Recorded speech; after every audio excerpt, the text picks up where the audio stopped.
Hello, my friends. This is Donna, and today I want to do a short and hopefully sweet episode about karma. I'm calling it Understanding the Not So Merry-Go-Round of Karma. Okay, that sounded better when I wrote it, but here we go.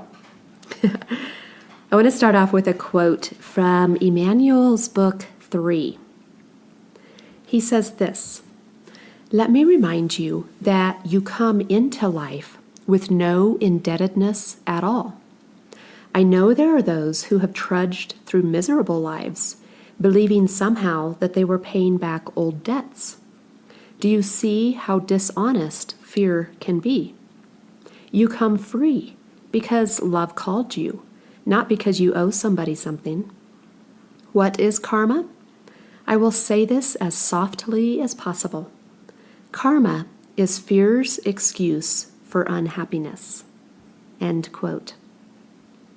I love that. I love Emmanuel's perspective on karma because it is so entirely different than how we humans tend to think of it.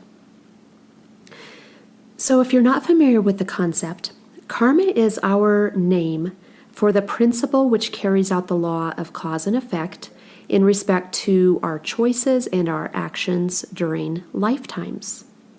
Karma's end game is to teach us to love and forgive ourselves, because that is the magic that allows us to love and forgive others. So karma is a concept that we created within this third dimensional illusion. It basically satisfies the ego mind by providing justice in our dualistic system. It is about balancing the overall wheel of interactions across many lifetimes. Karma does transcend or carry over from one lifetime to another. I just want to be clear on that. Examples of creating negative karma can be murdering, abuse, or victimizing in any way, whether it's by action, thoughts, or words. Now, karma is always repaid in the very gentlest way possible, which will still teach the lesson needing to be learned. So much of what we might say is lesser karma takes place within the same lifetime. It tends to be more, not always, but a lot of times more the bigger, deeper lessons that get carried over because we may not learn them within the same lifetime. Here's an example of lesser karma. I have been flipped off and tailgated dangerously with the lights flashing or cut off by aggressive drivers, and I learned from this how it felt. Even though I have not been quite that aggressive, I have been plenty angry at other drivers, and I have flipped them off. I know, it's shocking. And I've cut people off, and I have been very much less than loving in my road behavior. So now I drive with respect, and I understand that I am not any more important than the other drivers on the road. And I extend grace to those who aren't driving respectfully instead of taking it personally. Now, whether or not this is actually karma, it does relate to the reason that we created the law of karma, so that we learn to treat others how we like to be treated. So, energetically speaking, karma is the law of the way the energy moves and rebounds within this illusion. Whatever we project out via our actions, words, and thoughts comes back to us and keeps coming back to us until we stop projecting that particular energy. Just like when you drop a pebble in water, there is not just one ripple. There are many ripples. Our actions, our words, and our thoughts, the energy of them creates many ripples. Especially whenever we violate another's free will. That will rebound back to us in very strong and noticeable ways. Acting or speaking in unlove creates what we would consider negative karma. The system of karma is not administered by any person or being like our criminal justice system here is. Rather, it is an energetic system that operates automatically. It's kind of like the weather, which is affected or created by many, many factors and has ongoing causes or input into it. What goes around comes around is very much a statement that describes karmic energies. Picture those old metal merry-go-rounds that were on playgrounds back when we were kids. The actions that we take are basically like pushing a merry-go-round. It continues to go round and round until we stop it or switch its direction. And this is a physical picture of the wheel of karma. If we spin it in a negative direction, we will experience that negativity again and again until we reverse it by taking positive actions. Karma seeks only to make us more whole.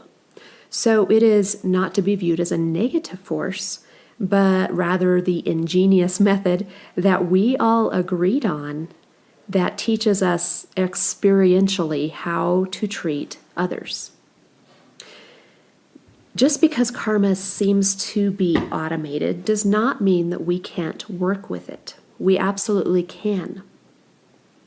Living out a karmic repayment, so to speak, can be terminated by accepting the lesson that goes along with it and learning compassion and forgiveness.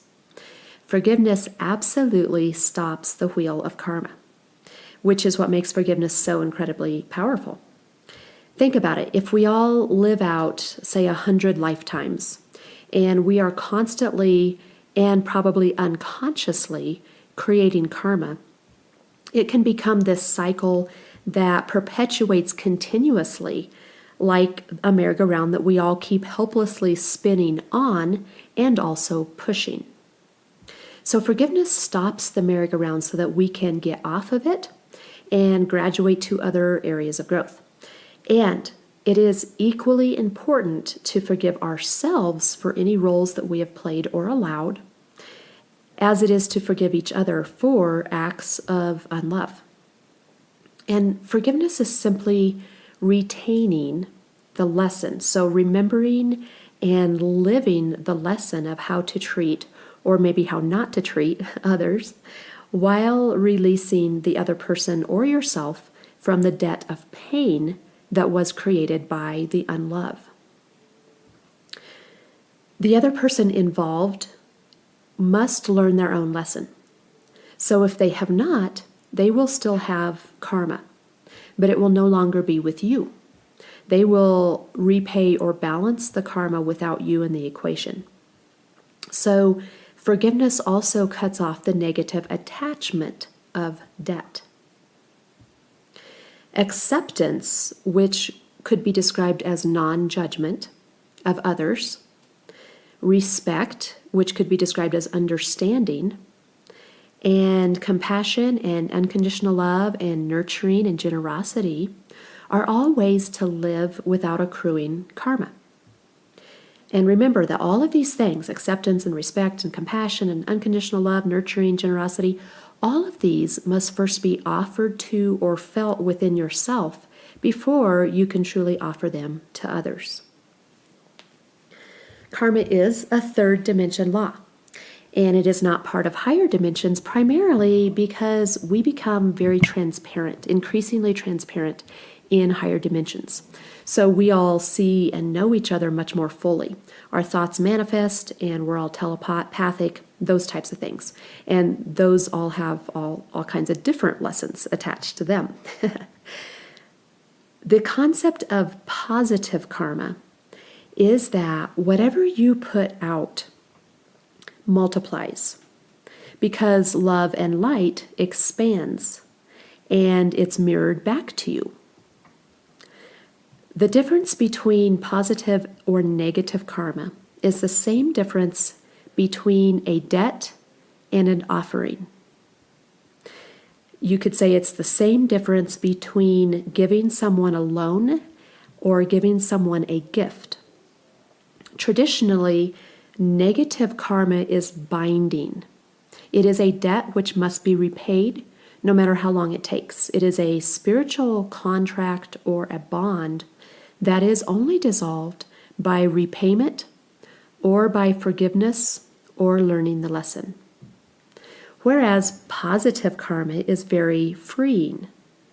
It is the opposite of binding. It is freeing. It is an offering of love. It is freely given with no contract, no reciprocation expected.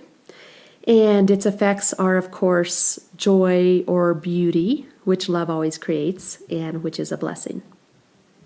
So, in closing, remember, karma is only part of this illusion of the third dimension. So as we move out of third dimension, we will be moving out of karma, and we already are. Karma also does not apply to the other side, the place where we all go and are between lifetimes. It's only part of this so-called video game that we call life. Your additional resources for today, there is a book called Radical Forgiveness by Colin Tipping. And it is absolutely wonderful to work with to begin some deep, life-changing forgiveness work. There is an online article by a lady named Irina Nolan, who is a QHHT practitioner. Her website is NewOrleansPastLives.com.